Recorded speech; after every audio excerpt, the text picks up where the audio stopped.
días. Solo deciros que yo, que nací en Granada, estoy siempre encantada de volver a mi ciudad, como todos los granadinos siempre sabéis. Y bueno, visto cómo hemos empezado, yo diría que me toca reivindicar el papel de los robots y por qué es interesante meter inteligencia artificial en los robots. Y para ello os voy a contar mi experiencia en robótica asistiva. Un robot asistivo está pensado para darle un poquito de ayuda a las personas con discapacidades, de manera que puedan mantenerse autónomas todo lo que sea posible. Lo que no sé es si sabéis lo que significa para un ingeniero dar un poquito de ayuda. Generalmente, el ingeniero se va a plantear absolutamente todo lo que se le ocurra que pueda hacer el robot, independientemente de lo que quiera la persona que haga, y por supuesto sin tener en cuenta las necesidades que pueda tener. Y esto tiene una doble problemática. Además de lo frustrante que es que te intenten ayudar cuando tú no quieres, si aquí le hacemos caso a los médicos, que son los que saben, existe el problema denominado la pérdida de capacidades residuales, que viene a significar que todo lo que no practicamos lo acabamos perdiendo. Es por eso que en el campo particular de la robótica asistiva es muy importante ajustar perfectamente la ayuda que se da a las necesidades de la persona asistida. Y es aquí donde hace falta inteligencia artificial para producir esa adaptación.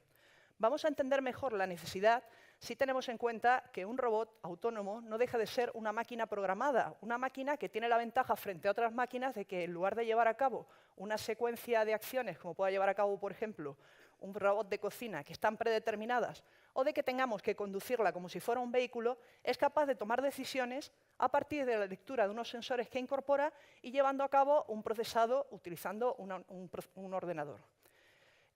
Para que esta máquina sea capaz de tomar decisiones así, necesitamos introducir lo que se denomina una arquitectura de control en ella. Las arquitecturas de control realmente son programas de ordenador que siguen unas determinadas pautas. Los primeros modelos de arquitectura de control seguían el denominado paradigma deliberado, que consiste en que el robot primero captura toda la información que considera relevante del entorno utilizando para ello los sensores que incorpora. A partir de esta información es capaz de generar un modelo de dicho entorno y, razonando sobre ese modelo del entorno con los algoritmos que sean necesarios, traza el plan más apropiado para resolver el problema que tiene entre manos y entonces, y solo entonces, es cuando actúa. No sé si os dais cuenta del problema que tiene este tipo de aproximación, y es la velocidad. En principio, ninguno de nosotros, cuando cruza una calle y se le viene un camión encima, decide si se va a apartar a derecha o a izquierda en función de cómo de cerca le queda luego el Mercadona. Para combatir este tipo de problemas aparecen como alternativa las denominadas arquitecturas reactivas. En este caso, la idea es, dado un determinado patrón sensorial de entrada, intentamos asociarle de forma bionívoca una acción de salida. Es decir, siempre que aparezca este patrón de entrada, le vamos a asociar la misma acción de salida. Esto puede parecer muy simple, pero si combinamos varios comportamientos de este tipo, podemos generar acciones más complicadas. Como, por ejemplo, podemos tener un módulo que nos indique que tenemos que apartarnos cuando algo se nos viene encima y tener otro módulo que nos dirige, como si fuera un GPS, a la dirección que queremos tomar. Esto también tiene un problema. Y es que al no existir un planificador explícito y no existir un modelo del entorno ni una memoria, no aprendemos de los errores y no somos capaces de corregirlos y podemos caer en lo que se denomina mínimos locales. A todos nos habrá pasado alguna vez encontrarnos en la acera a alguien de frente y por casualidad nos apartamos al mismo sitio. ¿Qué acabamos haciendo? Este movimiento hasta que nos detenemos, nos ponemos de acuerdo y cada uno sigue por su camino. Bueno, en realidad los robots normalmente lo que suelen utilizar actualmente es una combinación de ambos paradigmas, pero lo que nos interesa no es qué paradigma utilizamos, sino cómo lo metemos dentro del robot. Y para ello, la forma tradicional es la siguiente. Primero, tenemos que tener un conocimiento físico del problema que vamos a resolver.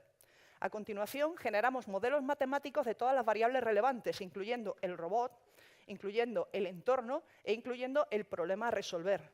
A continuación, diseñamos un algoritmo que sea capaz de darnos solución a ese problema. Y finalmente, escogemos un lenguaje de programación, lo programamos y lo introducimos en el robot. ¿Qué problema tiene esto? Que todo el trabajo lo estamos haciendo nosotros. ¿Para qué queremos el robot? Nosotros lo que queremos es decirle al robot qué deseamos que haga y que el resto del trabajo lo haga él, que para eso está. Y es aquí justo donde entra la inteligencia artificial, porque la inteligencia artificial nos permite comunicarnos con los robots en un lenguaje más cercano a nosotros, pero lo que es más interesante, sobre todo desde el punto de la robótica asistiva, es que le permite al robot analizarnos y aprendernos de nosotros para entender nuestras necesidades. Y como ejemplo os voy a presentar de forma muy rápida 3 paradigmas de inteligencia artificial con los que yo he trabajado en el campo de asistiva. El primero, los algoritmos genéticos, os los voy a presentar con un ejemplo.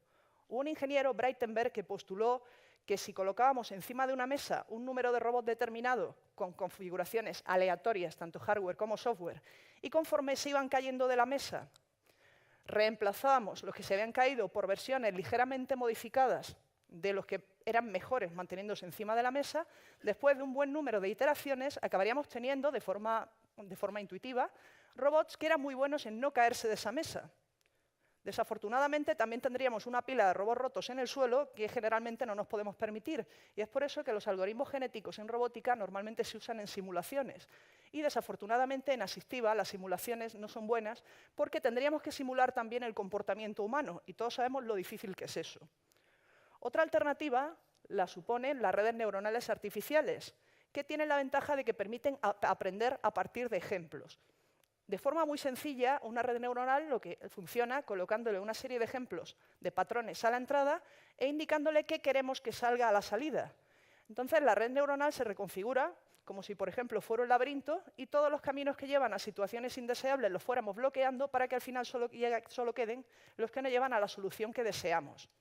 La ventaja adicional que tienen las redes neuronales es que son capaces de extrapolar, es decir, si las entrenamos lo suficiente, lo que acaba ocurriendo es que aunque le acabemos enseñando patrones que no conocían en un principio, son capaces de generar una solución apropiada para dichos patrones. La desventaja que tienen, todo tiene sus ventajas y desventajas, estriba en que es necesario entrenarlas bastante. Necesitamos muchos patrones para conseguir explicarles qué es lo que queremos que hagan. Y generalmente en el campo de la robótica asistiva, cuando nosotros queremos adaptarnos a las necesidades de una persona en particular, lo habitual es que no tengamos tantos patrones de comportamiento de dicha persona. Por eso hay una tercera alternativa, denominada razonamiento basado en casos o CBR, que se basa en la memoria episódica, es decir, en intentar utilizar las soluciones que hemos dado a cosas que ya nos pasaron en el pasado para resolver situaciones del presente. Un ciclo de CBR consiste en 4 pasos. El primero consiste en buscar en nuestra memoria qué situación recordamos que sea lo más parecida posible a la situación actual. Y intentamos en ese momento utilizar la solución que aplicamos entonces a el problema actual. Como no tienen por qué ser tan parecidas, en ocasiones es necesario revisar la solución, ya que puede no resultarnos útil en este momento. En caso de que la solución no tenga una eficiencia lo suficientemente adecuada como para aplicarla, la adaptamos utilizando para ello algún tipo de función. Y una vez adaptada, la ponemos en marcha.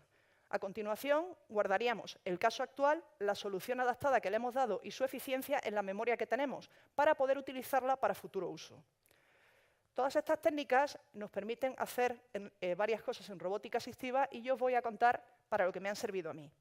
La primera ha sido para generar lo que llamaríamos un usuario estándar, un usuario medio, para saber cómo una persona normal, entendiendo normal como del día a día, como todo el mundo, reaccionaría a situaciones que se puede encontrar en la vida diaria.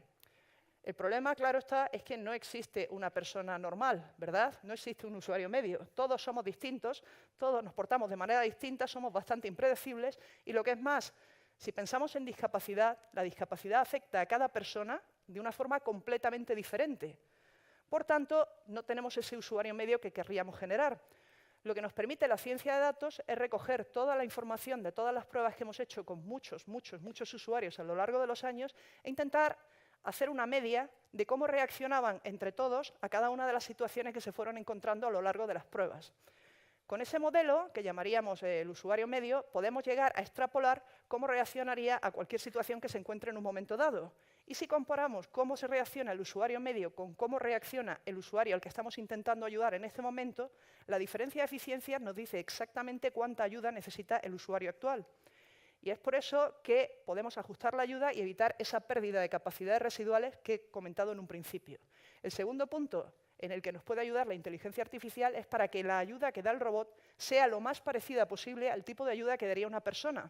Esto puede parecer una tontería, pero aunque los robots sean eficientes, en ocasiones las personas rechazan la ayuda cuando son muy contrarias a lo que harían ellos. Y por eso, con estos modelos de aprendizaje, podemos adaptarnos al tipo de comportamiento que tendría un humano. Como conclusión a toda esta charla, simplemente decir que no solo es interesante la inteligencia artificial en el campo de la robótica asistiva, sino también en cualquier campo en que los robots tengan que tratar con personas, en tanto que las personas son difícilmente modelables por algoritmos matemáticos y es mejor utilizar inteligencia artificial para aprender de ellas. Muchas gracias.